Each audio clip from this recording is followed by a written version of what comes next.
Yes, of course. Motherhood requires no time off. Yes, if no. Mm, no. Yes, oh yeah. I will conjure no. I will tell you, Jude, everyone know that motherhood is not, it's not easy, Jude, no. If I will compare my life before and then now, it's a really big different man, oy.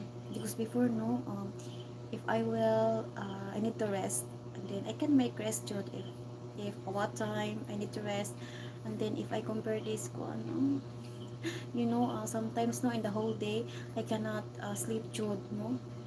I can sleep only in the evening oy.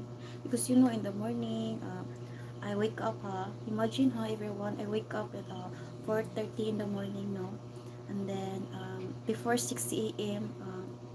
We make sure that our children, they are in school that time. So after that 6 in the morning I need to I need to feed baby Elaine, baby Shark, no? Yes. Then after that, I need to wash the plates. And then after wash the plates, I need to do laundry. Oh my God, no? So it takes 2 to 3 hours, no, to make a laundry. And then after that, I need to mop my floor, my floor. And then after that, I need baby Elaine also need to sleep, no. So that's why in the 11 a.m. no, I need to go to school again. Oh my God. I'm almost going crazy. I have no time to rest.